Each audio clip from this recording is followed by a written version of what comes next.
Welcome to Strength Chat Podcast, presented by Kabuki Strength. Introducing your hosts, Chris Duffin, the mad scientist of strength, Rudy Cadlow, mature athlete and coach, and the wizard of training himself, Brandon Sen. Welcome to Strength Chat with your host, the mad scientist of strength, Chris Duffin. To my right, Dr. Rudolph, our mature athlete and coach. And to my left, the wizard of training, the man with no calves, Brandon Sen. Okay, introduce him really quick so I can address that. It's going to take a while to live that one Today, down, really man. excited to have Evan Simon on. He is the head strength and conditioning coach for Oregon State football. And pleasure to have you on. We've got some good stuff planned to talk about today. No, it's great to be here. I appreciate you guys having us up. So, Brandon, you had something. Okay, you wanted to guys, say. here's the deal. We had a company Christmas card go out that I was very excited to take a picture for. This company card, it goes out to all of our fans. There is a Photoshop issue that our creative director did. I don't know what you're talking about. Yeah, I know what I know you know. Chris's arms are not that big. If you got that, Are you trying to cover up for those weak calves? Is that what you're trying to do? please Brett? look at there's clear lines in the shoulder rock. My calves are not that small, I swear to God. Now, to be, jumping in as a guest here today, what I will say is where, if we all crashed in a plane, there's plenty of meat on his calves. Thank you. To provide Thank you. dinner for all of us, if we're They stuck in the they are at mountains, so. least of average size. They're average. They're not chiseled calves. They are average. They're not what they appear in that card. I'm surprised. Have you ever broken, you know? I'm told that's that now a leg just from Facebook walking? sponsored ad. It's We possible. paid for that to reach. This is an outrage. There's no need to send lower leg braces to him anytime soon. If you're Yeah, out That's that was there. that childhood disease. I know that was hard I'm for you to trapped back overcome. here in the closet all day working, and now I get this. That's so, all. So That's what are you, all. so what are you I'm saying? leaving- You're trying I'm- to come out of the closet here about I'm your leaving calves? the podcast today. This is my last show. Actually, I need to stay on. I need to reach more people. Don't trip and break your leg on the way out. All right, back to the business at hand. Hey, Evan, tell us a little bit about yourself and how you got into strength and conditioning, where you went to school, where were you? Give us the vital statistics on Evan Simon. Well, born in Washington, D.C., grew up in Maryland, where went to a smaller Division III school called Frostburg State University, where there was no strength coach there at the time. When we were there, where really had a passion for training. My passion for training kind of came from when I was younger, going to the gym with my parents were divorced, so like on weekends when I spent some time with my dad, going to the gym with him, going to the gym with my uncle on my mom's side. Really just seeing all these big guys sit there and push, move weight. The camaraderie you got from your training partners and just the feeling you saw those guys just walking around and just how they moved, how they walked, how they carried themselves, so from a very young age, I was very, enthralled in, the life of a lifter, being in the gym and what it could do for you. And then just as I got older, got more and more into training, very fortunate to, the path that my professional life kind of took, very fortunate to be around and meet the people I met, where from Frostburg State University, I moved on to the University of Kentucky, where I got my master's in exercise physiology. But while I was there, very fortunate to work with and be a part of a group of guys that would train Jim Windler, Kevin DeWeese, J.L. Holdsworth, be around those guys, and those guys are not only big in the powerlifting world, but the athletic development world as a whole. And to be around those guys, what I learned from them, just really soak in stuff, be able to make, trips with them to different powerlifting gyms, be at different meets and meet great people, to be able to sit at the Olive Garden and not only embrace their free breadsticks, but also sit and talk to Louis Simmons the whole time we're sitting there eating, or just things that, where a strength junkie, a training junkie like myself, you wish you could, everyone could experience. And so where, those things really kind of shaped and molded me from, being starting off as a volunteer at Kentucky, very fortunate to move into a graduate assistant spot.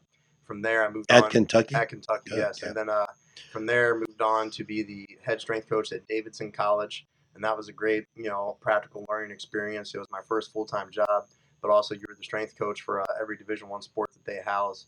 And you got to build a brand new weight room facility there. So got a lot of growth on the administrative side and on the floor. And then from there, very fortunate, was the associate director of strength conditioning at the University of Utah.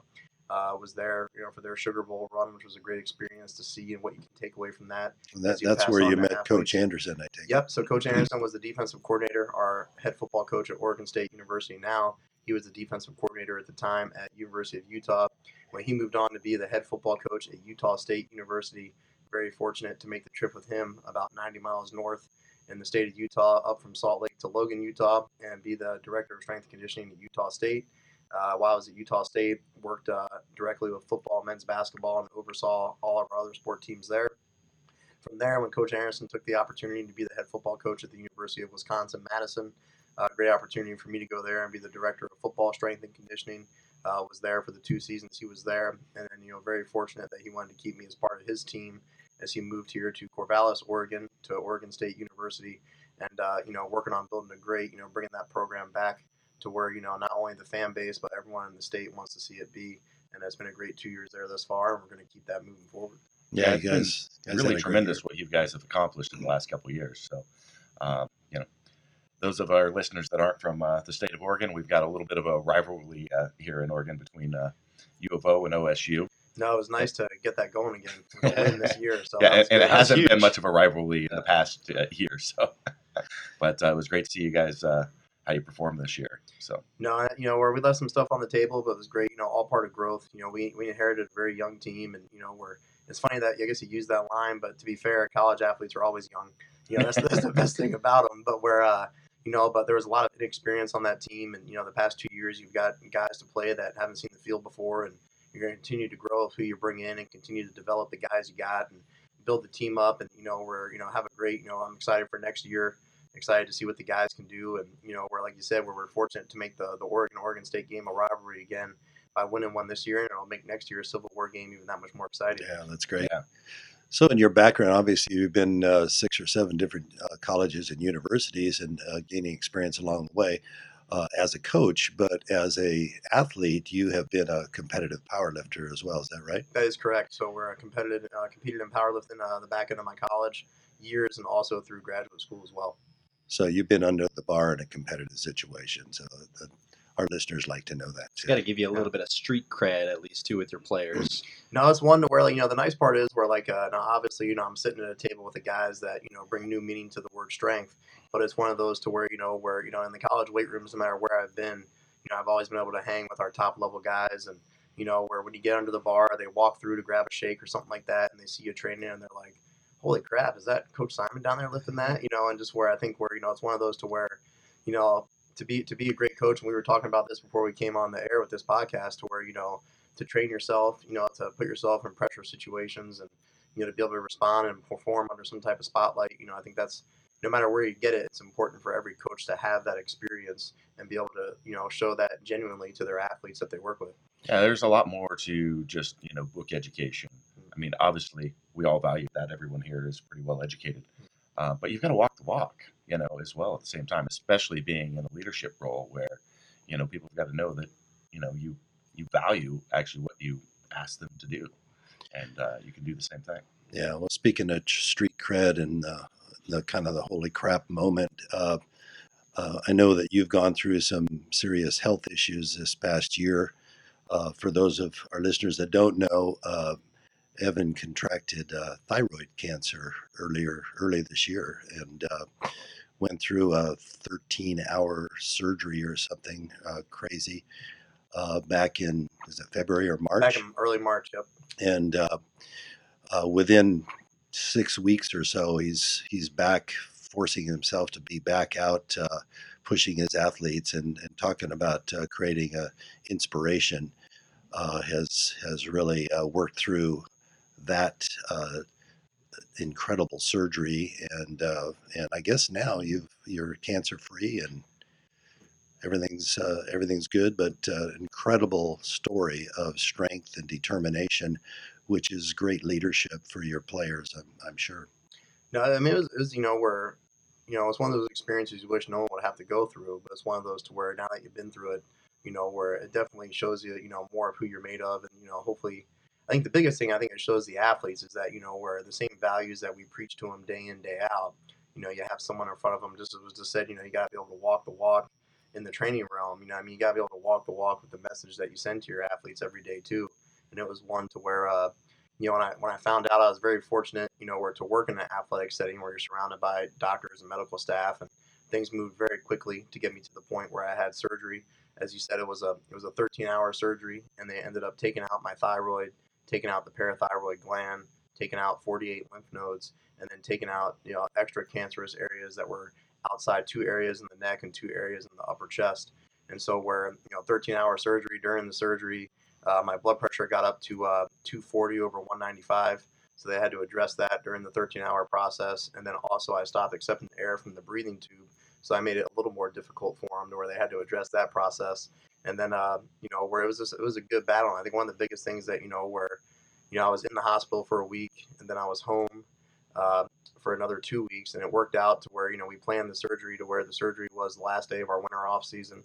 The athletes went into discretionary time, which, if anyone knows NCAA rules, there are certain times you can and can't train. So, my recovery was based around the discretionary time of the week before and the week of finals week of their spring quarter, and then spring break week. And then, we started spring ball up Easter Sunday, and I was right back in our team meeting Easter Sunday and ready to roll, and, dealing with my rehab and things I had to do to get back to where, I felt confident with where I was. And, where sitting in the hospital, you couldn't even sit up on my own day one, where you're just sitting there and you feel helpless. And, where it beat a lot of records that the surgeon that did my surgery and the different surgeries he's seen in that regard, where he told me I wouldn't be able to bring my arm. I know that you've taped this too, so where bringing your arms up laterally up over your head, they said the fastest they've seen someone do that in over the 1,000 surgeries he's been a part of was 3 months. And, when you talk about training and what training can do for you, to where, I was able to do that in 3 weeks. So it was one to where, we're just, obviously, where this is a podcast for guys and girls that love to train and get in the gym, and, where, not only getting stronger is a big deal, as far as what you're trying to do, sport wise or professionally, but it's one of those to where, when life hits you in the face, having strength will definitely sit there and help you slap back pretty quick. Yeah. I was amazed. We just spent some time walking around the gym with one of your other cohorts. And just the difference between, how many months ago was it we went down there, Rudy? We dropped off the Buffalo bars. I think it was June or so the first time. Yeah, and just watching the difference in how well you move now compared to then as well is pretty dramatic. Tell you've been working it. So no, and that's it's been nice. I remember the first time, you guys were, gracious enough to come down and visit us in our neck of the woods, to where, I couldn't even really, pick up the shoulder rock. Really, I was just like, well, I'll mess with that when I can, And then and now, I'm able to sit there and use it, use it as part of my training all the time, and, where just all the things you're, where it's nice to see things keep coming back and turning on, and, where, actually feel, solid about your training again. Well, it's not just the physical aspect of it. The impressive thing is the mental toughness and the ability to push through the pain, and which is something that you have to try to convey to football players at that level. I mean, everybody ends up with injuries at some point. You've always got bumps or bruises, and it's how yeah, well, sometimes you've had a few too. That you have to push through that, and it takes mental toughness, and to be a living example of that. I mean, that's what I find inspiring, and I'm sure the players did too.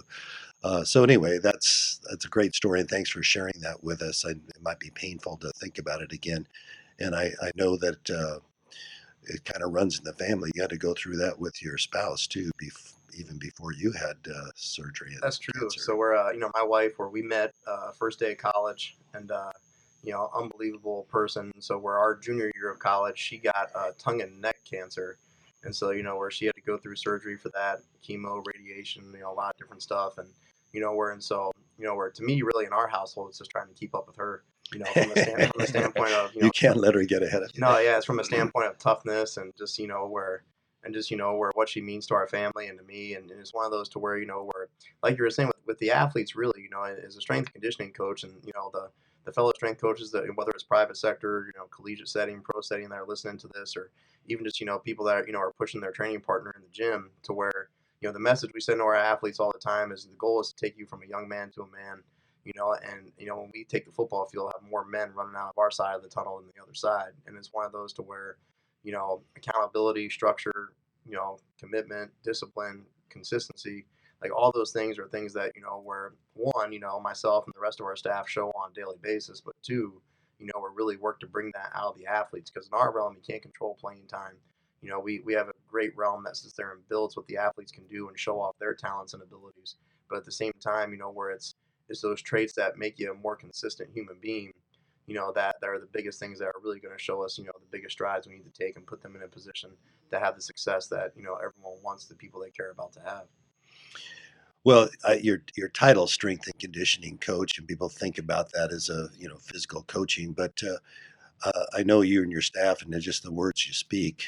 There's a lot of mental coaching and mental conditioning that takes place. I hear it in the words that you speak. Do you guys talk about that as a staff, or how do you convey that to your team? Really the biggest way we try to push it is by what we do. So we're, from a training standpoint, we're a conjugate-based periodization program to where, in the kind of the simplest definition I give of that, and this may be not even needed for your listeners, whereas this, a variety of methods, so max effort, dynamic, repetition, sub-max effort methods, mobility work, flexibility work, injury reduction type strategies, all those, are, implemented on a weekly basis, in varying percentages. And so, where for us, when we sit there and get the guys, we tell them the weight room is going to show them everything that, it's going to show us and show them everything that's worth knowing. Where obviously we have 111 guys on the roster, counting the seniors that we just graduated. And it's one of those to where, all 111 of them differently.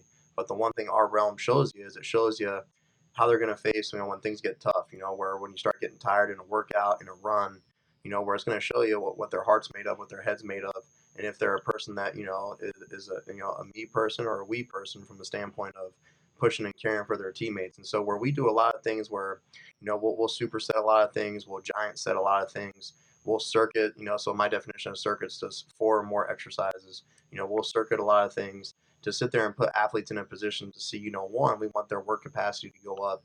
We want them to be able to show details and, carry out the exercise the way it's meant to be carried out when they're under duress or stress. And then obviously we manipulate that as we move through our training program to sit there and maybe isolate certain exercises like our major multi-joint exercises with squat variations, bench variations, deadlift variations.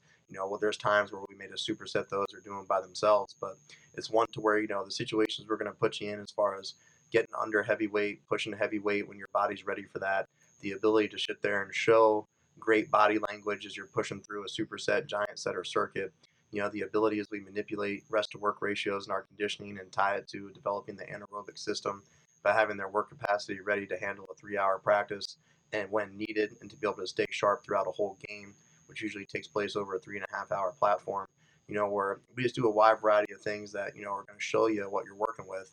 And then it allows you to get to know the athletes better individually and how they'll address maybe some of their mental weaknesses, some of their physical, things that need to be brought up, and it really just allows you to build that relationship. And at the end of the day, what we push to the athletes all the time is everything in our realm is about making you better, and giving better effort, learning how to become stronger, more explosive, support your teammate, develop balance throughout your body. There's nothing negative that's going to come out of that. That's a really interesting discussion. I mean, you hit on a number of technical points there, but the main philosophy there of, the gym is practice for life, and you really find out what somebody's made of as far as discipline, work ethic, heart, like all that stuff. And as a coach, you get to learn that like so much. And I know Brandon is, heads up our virtual coaching program, and that's certainly something that we experience over time is, learning our athletes and how they respond. We learn a lot about them from reviewing their training and seeing what they're doing. So it's not just practice and development for that game, but it's practice and development for life. No, very true. And that's the, where, probably with the mixture of your clientele and, the age bracket of ours to where, when you're young, we always sit there and, where it's like, when you see that horse in a park that's pulling that carriage, where they have the blinders on the side so they can just focus straight ahead, and there's so much that they miss in their peripheral because they're limited in their view, and so where for us, where you have a group of athletes that are limited in their view, coming from a variety of backgrounds and experiences, and, really, built up differently because they were the big fish in their pond, coming out of high school, and, we're kind of always had that spotlight on them, and to all of a sudden be thrust into a position or a group to where, the pond's really not any bigger, but you know what, all the fish are big, so it makes it a little harder to get around. and there's a lot more spotlights that are being put on a lot more people, where to stay true to their goals and develop as a human being, and where there's a lot to that, and where the weight room, like you said, sets you up for life, where it shows you so much about people, and puts them in a position to really go out and reach their goals. Yeah. Let's talk a little bit about the technical side of like managing. You said you have 111 people on your roster. I mean, what does that look like from a training perspective? When is it? How are you putting together the programs? Is it broken down into groups and subsets? And what does it look like for development? So when we put together, we have obviously off-season, in-season type programs, and then what we do varies there. If we're talking off-season, so we're ready to go into our winter off-season at the turn of the year. And with our winter off-season, we'll have about 94 guys on the roster to about 102 with different junior college kids coming in and things like that. And what we'll do is we'll split them up into 3 different lift groups. And then we're fortunate to have 5 strength conditioning coaches on the floor when we train our athletes. And so we split up the athletes amongst those 5 coaches. And then we have our base program, and so we'll set up our program to where it's 4 days a week as far as weight room training. And we do 2 days predominantly upper body training, 2 days predominantly lower body training. And obviously there's things that cross over the whole frame with a multitude of lifts. So that's why I say predominantly, but where, let's say if Monday was a, auxiliary upper body day, so the guys would come in and we have our base program to where, our auxiliary upper body day usually centers around adding upper body hypertrophy, so muscle mass to the guy's frame. And then, what you see genetically, where an offensive lineman isn't going to develop the same way as a corner, and we kind of view, the weight room as, GPP for the athlete, to where, it's not their specific skill, but obviously there's things as you get to know the athletes better, weaknesses, deficiencies that you may need to alter and adjust programs to do that. But our base program would be there be some type of, tempo based, multi-joint upper body movement, whether it be a dumbbell bench or a various type of barbell bench, could be a Duffalo bar, it could be, a numerous amplitude of things that we rotate through in a 4-week wave, to sit there and give the athletes time to adjust and adapt to it, see benefit from it, and then shock them with something else. And then we would, potentially giant set that with something for back, for our shoulder stability, and mobility. What we started doing this past summer is we would put together a series of 4 different exercises. So the workout may start where it could be, an incline dumbbell bench with a 5-second lower, 1-second chest pause, push the concentric phase quickly and get a 1-second pause at the top. And then you're manipulating your time under tension, to sit there and cause, growth, and not only the sarcomeres, but the sarcoplasm of the muscle tissue. And then from there, that may be paired up with a pull-up variation, and then we may, structure the pull-up based on your pulling needs to where it could be, where it's just a steady isometric hold to an eccentric for our athletes that, from a strength standpoint, struggle with that particular lift. It could be band assisted, it could be extra weight added to the athlete. It could just be your body weight for resistance. So there's some individuality inscribed there based on where the athlete is. And then from there, we would also pair that up with what, our shoulder series of the day. And what we've been doing for our shoulder work is usually 4 different exercises, 2 sets each, higher reps and volume. And it's a wide variety of things that stress the rear delt, the rotator cuff, the upper back, the scap area, and we'll constantly switch those things out, to provide as much variety as we can, to turn on as much area of the muscle as we can. And then from there, we move into a trap, probably a trap, tricep, bicep, giant set. And then, that would be our workout of the day there, maybe with some extra rotator cuff stuff or, some different self-myofascial release or different, regenerative type work built in at the end. But then what all our coaches do is where how that's a sample of one maybe upper body auxiliary day to where, based on individual needs, all our coaches have the freedom to sit there and adjust certain exercises, add extra sets, add extra reps, switch out a movement, for someone that may need something different. And then we'll get together and discuss, what's going on with each of our athletes throughout the course of the training week to sit there and make sure we're all understanding what's going on, that there's good communication, knowing what we have to adjust or add, and see what we need to do from there as an example of one day. I really like that, the reviewing that as a team, like with some of those athlete deficiencies and stuff, we have a similar process with our staff as well.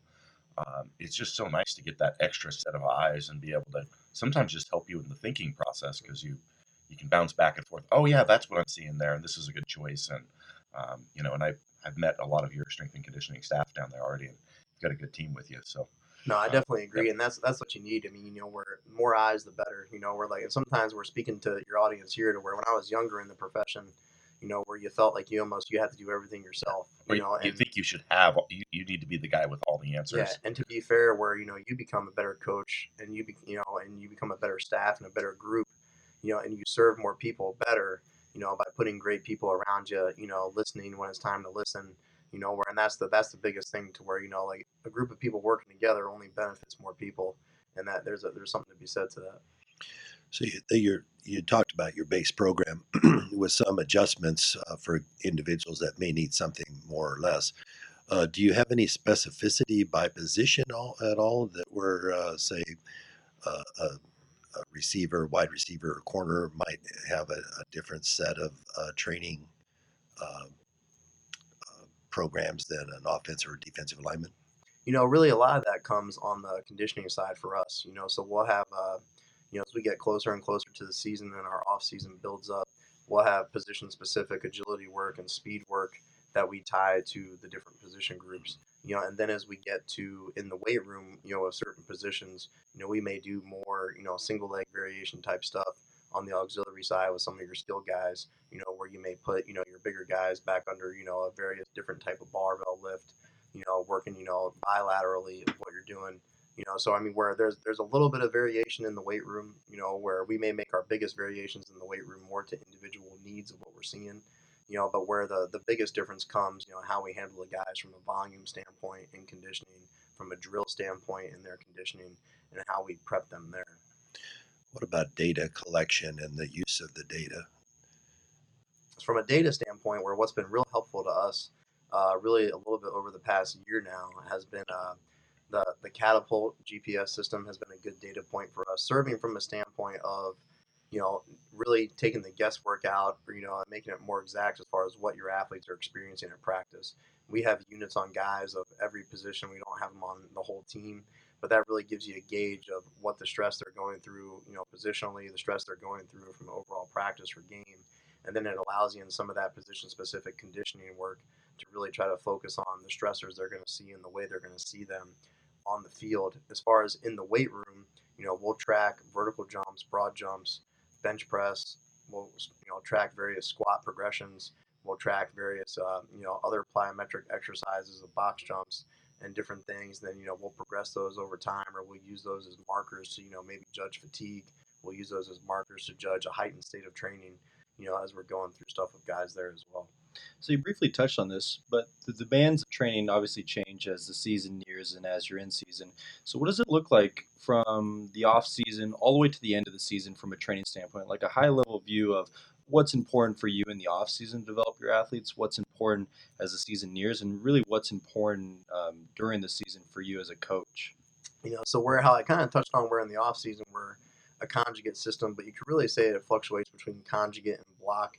And then I already gave my simplistic definition of conjugate, but my simplistic definition of block would just be the ability of where you're focusing on multiple training points at once, but there's a clear cut, as far as first place leaders, what you're focusing on, while other areas still get addressed. So you could say really, if you dive into our program, it really could be a combination of the two. But where as we enter the winter off season, and this year is a little different for us because where it's one to where you always got to keep in mind, I think in the collegiate setting, where what your coaches are looking for and ultimately what you're preparing the athletes for, to where as you guys may be preparing athletes for a sport, for the platform, to where it's the same for us, to where so our structure this year, if you take a step back and look at it, we have 6 weeks when school starts back up. That will be our winter off season, and then from those 6 weeks we transition into a 4-week spring ball training session. And for spring ball, you're allowed to have 15 football practices, and you can base that up however you want. You can have 3 1 week, 4 the next week, whatever you want to do there.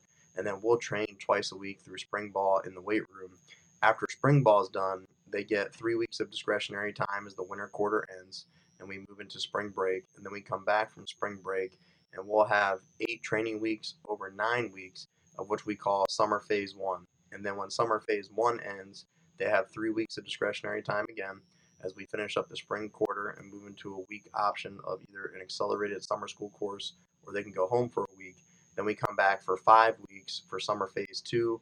they get 1 week off, and then we come back and we go into camp. So knowing that's our layout, of the training year, then it's okay, what do our focal points need to be at each time? And so now as we backtrack to that 6-week winter off season, we're going to start laying, kind of our strength foundation again with the guys in the weight room, but we're always doing things that are going to address muscle size growth and hypertrophy. We're always going to stress things that, hit the 80% or above intensity margin in strength. And we're always going to do things that are looking to enhance their rate of force development and power output, while we're also staying on top of the guys' mobility and flexibility in a variety of ways, and making sure our program is sound with the opportunity to create body balance, muscle balance to reduce the risk of injury. And so where there's a variety of ways we'll do that, but really our number one goal for the 6-week winter is when the guys get into spring ball, one thing we need to be conscious of is what are the coaches going to expect? And so where it's one of those to where we showed signs of life, showed great growth over the course of the season, but there's still a lot of growth that needs to take place. And so knowing our coaching staff, when we enter spring ball, last year for spring ball, a period in practice for us is 5 minutes. And last year with different pre-practice work and practice work, we were hitting about 35 periods of practice. And so that's a long time on the field. And so for us, knowing that the guys are coming back from a 6-week period where we did not have their hands on them, where we gave them training to do while they were away at home, you just never know what you're going to get. And so for us, the biggest thing is going to be really building back up that GPP and work capacity base, really from not only a lifting standpoint, but from a conditioning standpoint. So our number one goal in winter is making sure we bridge the gap towards what they're going to have to be able to handle from a work capacity standpoint in spring ball. Yeah, one thing you mentioned was, dealing with the private sector versus what you guys are with the collegiate. So for our listeners that don't know, what we do here at Kabuki Strength would be considered the private sector versus what you guys do being in the collegiate side. Do you find any, talking about the discretionary period, is there any, do you see your players venturing off into the private sector to get further coaching? And is there any like headbutting that goes on between you and potentially coaches in the private sector trying to change things your athletes did? Or do you like seeing your athletes stay involved in the training process? Once again, talking about growth, when I was younger in the profession, it was like, do what we're telling you, do what we're telling you. But now to where what you realize is, you have these guys the vast majority of the year. There's only really 8 to maybe 12 or 13 weeks that you don't see them throughout the year, and it's more important for them to stay active the right way than it is, anything else. And I think, whereas they venture into the private sector, some of them do, some of them don't. But as they venture into the private sector during our discretionary or down times, where some guys go back to people they trained with in high school. Some guys, my buddy at home told me this is a good gym to go to. And really the biggest thing we try to do with our athletes is educate them of, hey, where know what you're used to doing, know how we do things, know that, where you're considered a high level athlete when you go into these private facilities or public gyms, and understand that, where someone may try to throw the gauntlet at you of their most, exciting things, whether it's to try to recruit you down the road to come train there when college is done or things like that. But, know who you are, know where you're at, know your body, and understand that when you're in those gyms, those people are working with and for you. You're not working for them. But, where a change of pace as I've gotten older is never a bad thing. These guys staying active is never, is what you want. And so where to me, it's more just educating them on how to handle themselves in that facility and, do the research and communicate with them to make sure they're going to hopefully the right spots. Yeah, that's a really good lesson. I think that's probably the right way to approach it too, because ultimately you can't fully control what your athletes do when they're not around you. And it's good to know. I feel like we've heard stories about other coaches who are really want to control every aspect. No, I'm not saying it's wrong, but there can definitely be some conflict on that side of things. So talking about when you control the actual training process, how much are you actually in control of the development side of your athletes, and how much input do you have to get from, like, say, the head coach in terms of where the athletes actually have to develop? And obviously you have a really good head on your shoulders. You know what the athletes are doing. You probably know where people need to develop, where they're strong, where they're weak at. How much of that is actually dependent on the head coach, though, and how much of that can you actually control outside of that? From program to program, it varies. But the nice part is where we're such an instant gratification society in a lot of ways, to where, I've been with Coach Anderson now. We just finished up our 11th football season together. So it's one of those to where, being around him for over a decade, You get to know each other, you get to know his tendencies, his thought process, he knows mine. Ultimately what he's looking for out of his student athletes and his team. And so where now the nice part is where, Coach Anderson really doesn't tell me much. He doesn't really say anything, whereas he knows that, he knows we're going to develop the guys to where mentally and physically they're ready to go for his systems and his team and what he's looking to see. I think where, early in the process, it was one of those to where he may say, hey, I want to do this today. Hey, I want to do that today. When we first started working together with him being a head football coach and me being his head strength coach. But over time, as you realize, okay, really what you are as a strength coach in any place is you're a manager of stress. And there's times you're applying the stress. There's times that you're modifying things to help the athletes recover from other stress. And the biggest thing is really understanding the stresses they're seeing, as you alluded to, and making sure that you have a wealth of information that you can apply to these guys or girls to sit there and say, okay, hey, where realize it's a process, where just as we talked about and I segmented down the way our next year kind of looks as we head into camp, where our number one goal in the winter is get them ready for spring ball. And through my years of Coach Anderson, I know what we're going to have to do that. And then based on how the athletes come back, we'll know how we have to adapt that. And then in phase one of summer, it's going to be, okay, hey, this is where we're really going to build up our strength levels, really explode on the power levels, seeing as far as getting those numbers up and doing what we need to do there to get the bodies, the athletes ready to go. And then in summer phase two, it's really fine tuning to making sure, that their strength numbers stay up, their power numbers stay up, but their conditioning and work capacity continues to grow to handle the stress and rigors of camp. So I think where, for me over the years too, the adjustment has been obviously understanding our coach and what he's looking for in our staff, but at the same time too, realizing that the bigger picture necessarily isn't, if I can get this guy's squat from 600 to 620, everything has a pro and a con. So what's the con of getting them to 620?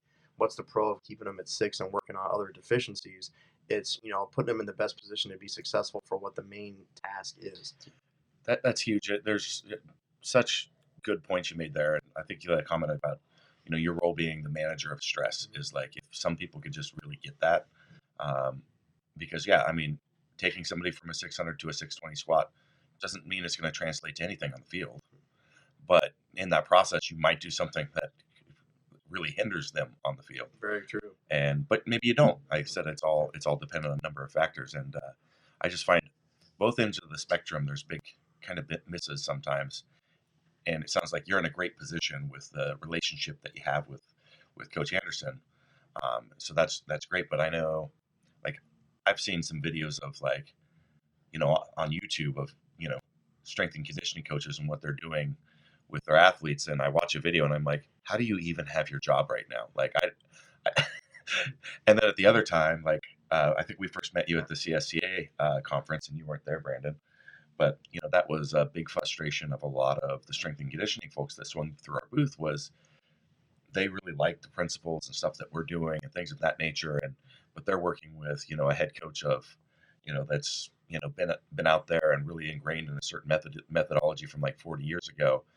And they just can't do the things that they want to do at the same time that are, focused on the right area. So there's this big gap, that I've seen, at least in, the people that I've talked to. And it sounds like you're in a great position and you've been able to establish that, and that's good. No, I'm very fortunate with what you said. And I think, to the other points that you made, where this one, so when I was at Davidson, we had leaving names out of it, we had a football coaching change. So I was at Davidson for a year and a half, but worked for 2 different football coaches.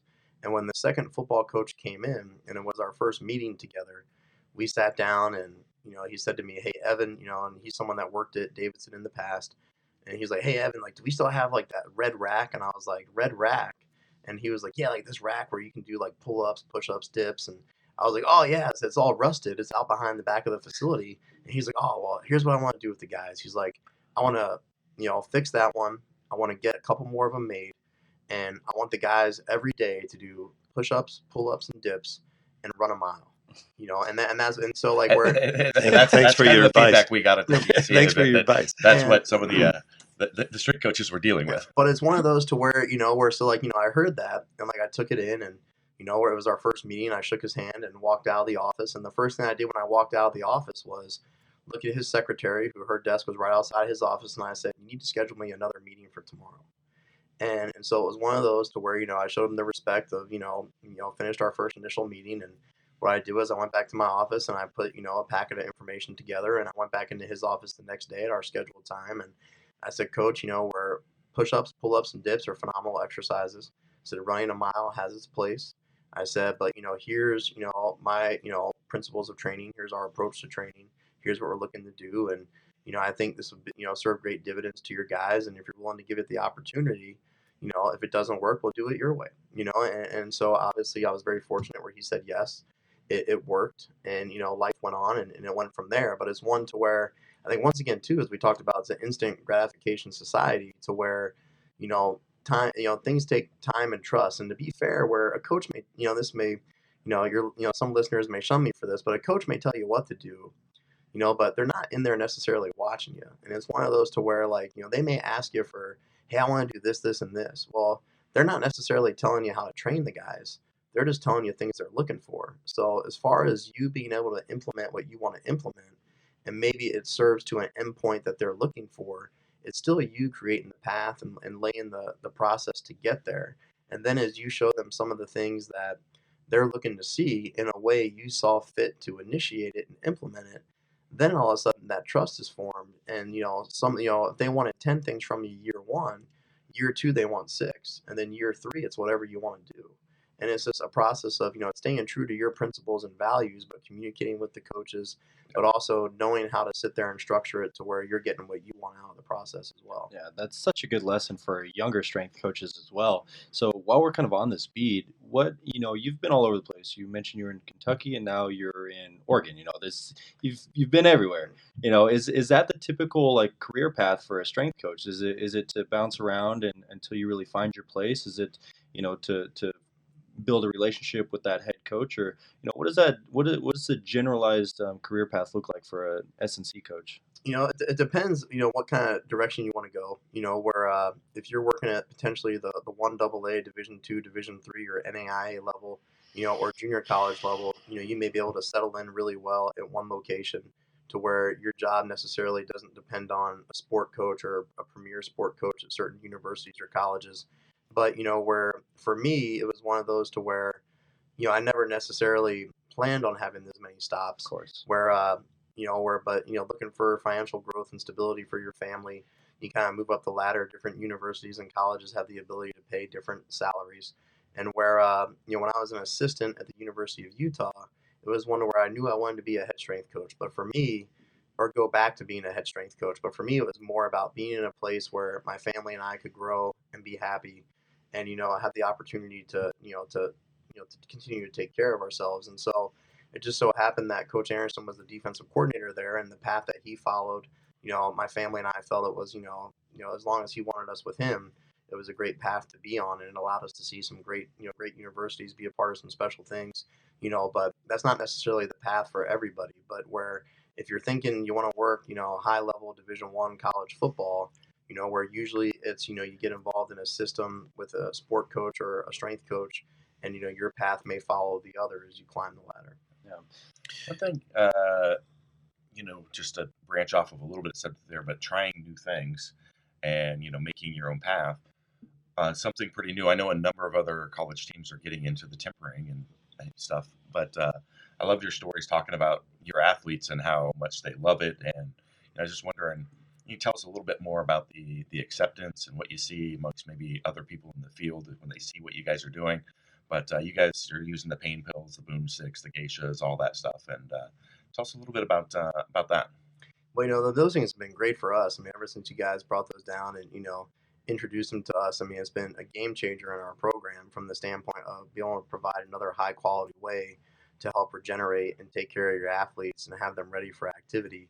And, so for us, it was one of those to where, everything with our athletes is built on communication and relationships. And so obviously, since we're around them so much, there's a big trust factor. And it's one to where time management, time constraints are what, whether it's true or not, is what your youth are always facing. And so where for us to be able to have a one-stop shop to where obviously, when they're done training, before they're training, after practice, before practice, while we're around them in the team hotel or home hotel for games on the road or here, it was one to where, we were able to introduce those methods to them, to continue to help prep, prime, and take care of their bodies. And so, where I think, it's one of those to where as the athlete started experiencing it, just like anything that's worthwhile and great and does what it says it's going to do, word of mouth spread amongst our team in the locker room of, hey, we're like, they got this big thing they're laying on your back and they're rolling your body out with it. And, I don't know what it does or what it's made of, but it feels great when I'm done, and then I know, I love your stories of like people lining up all the time and like, because, some stuff when you're trying to get them to do things like that and it's like, you're always nagging, you're trying to, the follow through, the adherence isn't there. And you've got something that they're just coming at you for. No, and that's, because where they feel the results from it, and that's the, where whether it's, the kind of enlightened feeling they get after you're done, rolling out with the geisha, or whether it's, just the relief and increased in mobility you get when you're utilizing the pain pill or the boomstick in certain ways, when you're utilizing the education you provide for those implements as far as use them in a vise with some of the AccuMobility balls and equipment they make to where, it works. And that's, where at the end of the day, athletes are going to keep coming back to, and people are going to keep coming back to what works. And with those devices, where they work, they're functional, they're easy to get around our facility. And it's one to where, the athletes, they've enjoyed it. And it's one that, it's helped guys get through the season. It's helped guys prepare to handle in-season training better, because their body's fighting two different demands of the stress of practicing games and the stress of the school, training, and everything else. And it's just been something that, allows them to continue to keep their body at balance, back to balance, or be closer to it. I love that you had a custom trunk made to hold 500 pounds just so you can bring that stuff with you guys. Yeah, because to be fair, I wouldn't, I don't think that stuff was fitting under a plane. So we're, at least not the way that, where you want it to. So it was one You sure don't want it rolling around. Yeah. No, that's, well, maybe depending who, it's going to roll into. But, where the boomstick and the geisha and the pain pill can be used for a multitude of things. But it's one of those to where, where it was that important to us, once we tried out the equipment when you guys brought it down and we made it a part of our program and a staple of our program to where we knew we had to have the capabilities to bring those devices everywhere we went because of just what they do for the athlete's psyche, their body, and what it meant to performance. Evan, in the Power 5 conferences, there's only so many 4-star and 5-star recruits to go around, and there's a handful of colleges that seem to get their more than fair share of those, and the rest of FBS is looking at walk-ons to 3 stars. That's the majority of the athletes. Everybody has strength and conditioning staffs and coaches. How do you see your staff being different to develop those 3-star recruits to get them to be elite athletes, to be able to compete in the Power 5 and ultimately to win a Pac-12 championship? There's probably a 2-part answer, and I would say the first part is if you're talking the training, we view our training approach as very holistic, well-rounded, and all-encompassing, to where, I say it to our staff all the time is, what, maybe there are programs out there that do this one thing better or that one thing better, but I would put our program up against anyone in the country as far as doing all the different things we do to the level we do, from coaching to conditioning development to work capacity, all the different things that someone would list as, hey, these are intangibles that need to be developed and built in a program and an athlete. And then I would say the second thing is relationships, where it's one of those to where we're preparing the athletes to participate in a sport, but as we already touched on in the podcast, is where there's so much more that comes out of that. So I think where, we're not strength coaches in some ways, we're life coaches. And so it's one of those to where always, the relationship they're going to get with not only myself, but our staff to sit there and make sure that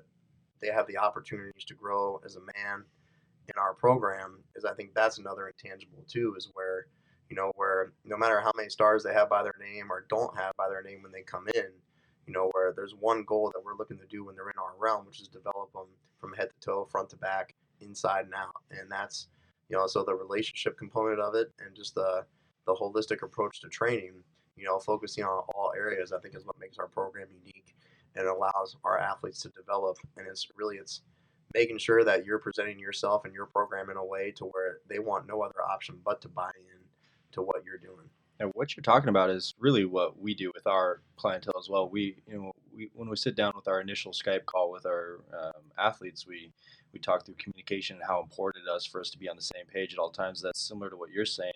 And another thing we talk about is taking a long-term approach to your development. Especially with strength, it's something that's going to take 10 plus years to see your full potential.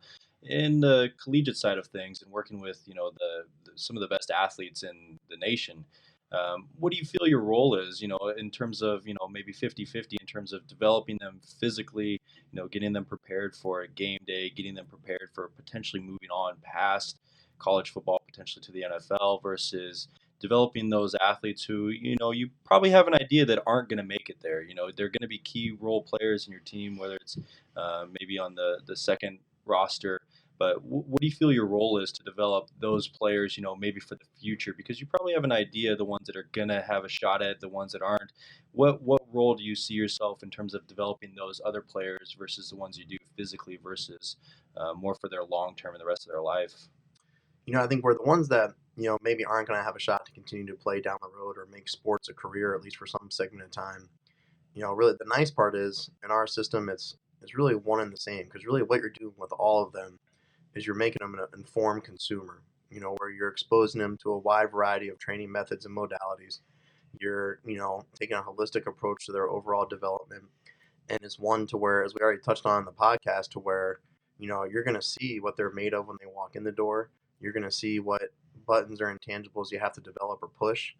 And whether you're a guy that's going to be an NFL player or you're a guy that, where is going to end up as a manager of a bank, in our system, it's one to where, the goal is the same for each of you, and I think where, for the guy that makes it to the NFL, when they get to that level and they get in that weight room or they get in that type of environment, they've hopefully matured enough through our system to where they can handle it. And they've also been exposed to enough training wise, recovery wise, and everything in between to where they're going to be able to know their body when they get to that level, know what works for them, know what doesn't, and be able to sit there and self-correct and adjust based on the coaching they're getting.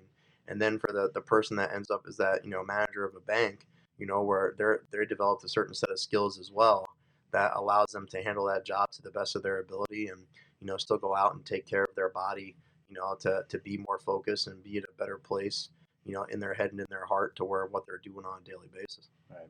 That's we have a huge demographic of athletes that we work with, from all-time world record holders to complete novices. One thing that we ask them up front is, why is this important to you?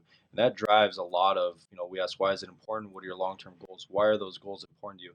A lot of that drives our need to push them in certain directions. So it sounds like, ultimately our end goal is the same. Everyone wants to see improvement, but how many of those really challenging weeks or really challenging workouts are we going to give this person versus this person is really dependent on where we see them going. I think we're probably kind of running up on time here. And Yeah, we are. But I just have to say that, I mean, it's really a pleasure to have you here today, Evan, and to listening to your program. And the biggest thing I get out is the whole relationship building. Maybe to misquote Yogi Berra, 50% of the game is physical, and the other 70% is mental, or psychological. So do the math. But that seems to be so important in the way you approach things too. No, it definitely is, and that's what allows you to build those relationships. It allows the guys to handle the highs and lows of a game and the highs and lows of life, and where we want to set that example for them, and we want to make sure we're doing things to allow them to develop those traits. So, Evan, while we're closing up here, normally we ask people for their resources and where they're at. You probably don't publish a lot as a head collegiate coach there, but I know we're going to have a lot of listeners who are really interested in S&C as a career. What, maybe top 3, top 2, top 1 tips or directives can you give someone looking to get into the industry and ultimately looking to get into a head S&C position such as yourself? I think just as you guys touched on that, it takes 10 years and beyond to reach your full strength potential. To grow and develop in this field, it takes time. So I think be patient. I think, where allow yourself to listen and grow, where to walk in some place and, to be open to ideas is huge. And that's a lost art, I think, in a lot of ways. And, so I think being open-minded and just being willing to work, where we tell our guys all the time, where no one ever said, man, only if I worked less hard, things would be better for me right now. So being willing to work, being open-minded, and, being willing to, allow things to develop and come your way over time are the biggest things I think to success in this profession. Yeah, no doubt work. I mean, you talked about moving cross country. You know, people got to be willing to do that ultimately to see the success they want. Yep, you got to go where you need to go. Well, Evan, thank you so much for sharing with us today, and thank you for being a supportive customer of ours and using the shoulder rock and the duffel bar and all of our tempering equipment in your program. We appreciate your confidence in us as well. So good luck to the Beavers, the upcoming off season and into next year. And we look forward to maybe having you on again sometime, or maybe some other members of your staff as well. No, sounds great. And, we're thank you guys very much for everything you've done for our program since we started working together. And, where you guys make quality products, you provide quality education. And it's really the educational piece that, that tells you the product is really worthwhile because the education you guys put behind it, the thought process. It's the same way we view our program, and our partnership's a great partnership, and I can't thank you guys enough for today and everything else that you have done and will do for our program and myself. Absolutely tremendous time today, Evan. Thank you guys again.